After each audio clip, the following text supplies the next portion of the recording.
दोस्तों 10 सबसे शक्तिशाली धनुर्धर जिनकी शक्ति के आगे देवता भी नतमस्तक हो जाते थे। पौराणिक काल में धनुर्धर तो बहुत हुए थे, लेकिन एक ऐसा भी धनुर्धर था जिसे देखकर खुद भगवान श्री कृष्ण भी भयभीत हो गए थे। एक ऐसा भी धनुर्धर था जो अपने बाणों से समुद्र को भी सुखा देता था, और एक ऐसा भी धनुर्धर था जो क्षण भर में पूरी सृष्टि का विनाश कर सकता था। सबके पास थे एक से बढ़कर एक दिव्यास्त्र, लेकिन सर्वश्रेष्ठ तो सर्वश्रेष्ठ ही होता है। आखिर कौन था सर्वश्रेष्ठ धनुर्धर? क्या अर्जुन सर्वश्रेष्ठ था? नहीं। क्या कर्ण सर्वश्रेष्ठ था? नहीं। आप जितना भी सोच लो, अंदाजा नहीं लगा पाएंगे कि कौन थे पौराणिक काल के सबसे सर्वश्रेष्ठ धनुर्धर। उसके जैसा धनुर्धर आज तक ना ही कभी हुआ है और ना ही कभी होगा। तो आइए जानते हैं प्राचीन भारत के 10 सबसे शक्तिशाली धनुर्धरों के बारे में। पहले सबसे कमजोर योद्धा से शुरू करेंगे और उसके बाद सबसे शक्तिशाली धनुर्धर के बारे में जानेंगे। दोस्तों नंबर 10 पर हैं द्रोणाचार्य। जब महेंद्र पर्वत पर भगवान परशुराम अपना सब कुछ ब्राह्मण को दान कर रहे थे, तब द्रोणाचार्य उनके पास पहुंचते हैं और उनसे संपूर्ण दिव्यास्त्रों का ज्ञान प्राप्त करते हैं। उन्होंने ही कौरव और पांडवों को शास्त्र चलाना सिखाया था। उन्होंने ही कौरव और पांडवों को अस्त्र चलाना सिखाया था। कुरुक्षेत्र के युद्ध में भीष्म के बाद द्रोण कौरवों के सेनापति बने थे। उन्होंने अपनी रणनीति से पांडवों का भारी विध्वंस किया था। युद्ध के दौरान द्रोण ने जो चक्रव्यूह बनाया था, उसमें फंसकर ही वीर अभिमन्यु मारे गए थे। जब तक उनके हाथ में शस्त्र था, उन्हें परास्त करना असंभव था। इसलिए पांडव छल से उनको मारने के लिए विवश हो गए थे। नंबर 9 पर है अर्जुन। गुरु द्रोण की दृष्टि में अर्जुन थे सर्वश्रेष्ठ धनुर्धर। द्रोणाचार्य ने अर्जुन को अपने सारे अस्त्रों का ज्ञान दिया था। अर्जुन के धनुष के टंकार से ही दुश्मन अधमरे से हो जाते थे। अर्जुन के पास देवताओं के सारे दिव्यास्त्र थे। यहां तक कि महादेव को प्रसन्न करके अर्जुन ने पाशुपतास्त्र तक प्राप्त कर लिया था। अर्जुन दोनों हाथों से बाण चला सकते थे, इसलिए उन्हें सब्यसाची कहा जाता था। द्रौपदी स्वयंवर में कर्ण को छोड़कर सभी धनुर्धर जहां विफल हो गए थे, वहां अर्जुन ने बहुत ही आसानी से लक्ष्य को भेद दिया था। खांडव वन में अर्जुन ने देवराज इंद्र तक को परास्त कर दिया था।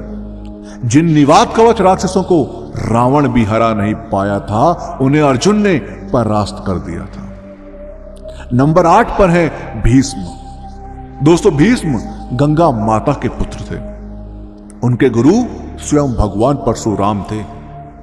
एक बार तो अपने गुरु परशुराम के साथ ही भीष्म का युद्ध हो गया था। युद्ध में भीष्म और परशुराम जी एक दूसरे पर महाविनाशकारी अस्त्र शस्त्र चला रहे थे, लेकिन इस युद्ध का कोई परिणाम नहीं निकल रहा था। आखिर में इस युद्ध को रोकने के लिए देवताओं को आना पड़ा था। जब कुरुक्षेत्र का युद्ध शुरू हुआ था, तब पितामह भीष्म कौरवों के प्रथम सेनापति बने थे। भीष्म के बाणों के आगे पांडव पक्ष के कोई भी योद्धा टिक नहीं पाया। भगवान श्री कृष्ण ने इस युद्ध में शस्त्र ना उठाने का प्रण लिया था, लेकिन भीष्म ने अपने पराक्रम से श्री कृष्ण को अपनी प्रतिज्ञा तोड़कर शस्त्र उठाने के लिए विवश कर दिया था। भीष्म को नियमानुसार युद्ध करके परास्त करना असंभव था, इसलिए शिखंडी को सामने रखकर अर्जुन ने भीष्म को बाणों के सैया पर सुला दिया था। नंबर 7 पर है एकलव्य। दोस्तों एकलव्य महाभारत काल के एक श्रेष्ठ धनुर्धर थे। जब द्रोण के पास एकलव्य शिक्षा के लिए गए थे, तब द्रोण ने उन्हें शिक्षा देने से इनकार कर दिया था। इसके बाद द्रोण को गुरु मानकर एकलव्य ने वन में धनुर्विद्या का अभ्यास करना शुरू कर दिया था। जब कौरव और पांडवों में से किसी को भी शब्दभेदी बाण चलाना नहीं आता था, तब एकलव्य अपने अभ्यास से ही शब्दभेदी बाण चलाना सीख गए थे। उनकी धनुर्विद्या को देखकर अर्जुन को भी लगने लगा था कि एकलव्य ही सबसे सर्वश्रेष्ठ धनुर्धर है। लेकिन एक समय गुरु दक्षिणा के नाम पर द्रोणाचार्य ने एकलव्य का अंगूठा कटवा दिया था। इसके बाद अंगूठे के बिना भी एकलव्य ने बाण चलाना सीख लिया था। दोस्तों, आधुनिक धनुर्विद्या में अंगूठे के बिना ही बाकी उंगलियों से बाण चलाया जाता है, जिसका आविष्कार सबसे पहले एकलव्य ने ही किया था। एकलव्य इतने शक्तिशाली थे कि भगवान श्री कृष्ण को एकलव्य का वध करना पड़ा था। एकलव्य के बारे में भगवान श्री कृष्ण ने कहा था, अगर एकलव्य का अंगूठा ना कटा होता तो एकलव्य दूसरा परशुराम बनकर जंगल में घूमता रहता। तब दानव, राक्षस, नाग देवता कोई भी उसको परास्त नहीं कर पाता। कोई मनुष्य तो उसके सामने खड़ा भी नहीं हो पाता। भगवान श्री कृष्ण ने जिस धनुर्धर की तुलना भगवान परशुराम जी से की हो, वो कितने शक्तिशाली होंगे आप सोच ही सकते हैं। नंबर 6 पर है बर्बरीक। दोस्तों, बर्बरीक घटोत्कच के पुत्र थे।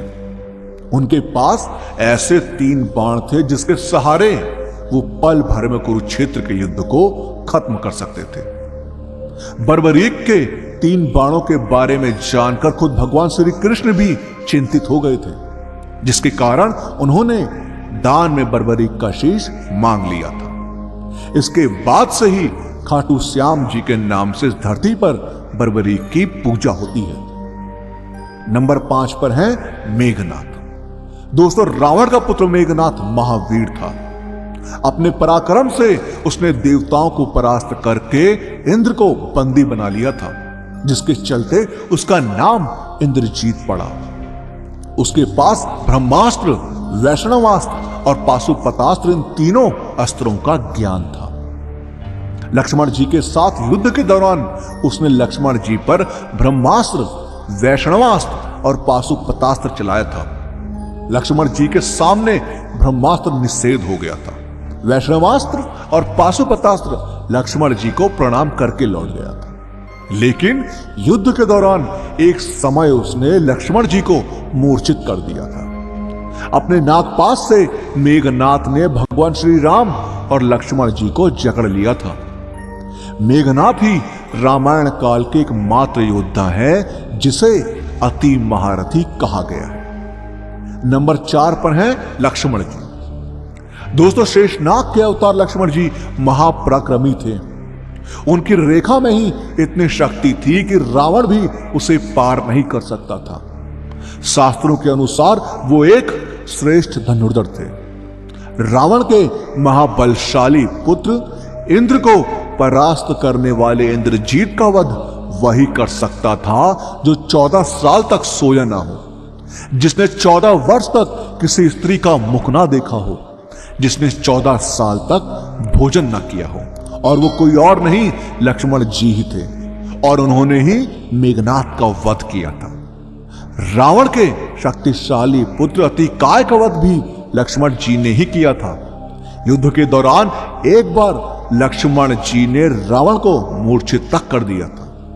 नंबर 3 पर है कर्ण। दोस्तों, सूर्यपुत्र कर्ण महाभारत काल के एक ऐसे योद्धा थे जिनके पास ऐसे दिव्य कवच और कुंडल थे जिसे किसी भी अस्त्र से भेदा नहीं जा सकता था।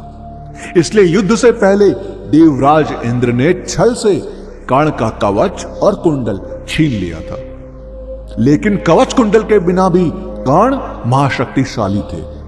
अंतिम युद्ध में जब कर्ण और अर्जुन का आमना सामना हुआ था, तब कर्ण ने 11 बार अर्जुन के गांडीव धनुष की प्रत्यंचा को काट डाला था। अर्जुन के ब्रह्मास्त्र को कर्ण ने साधारण बाणों से ही काट डाला था।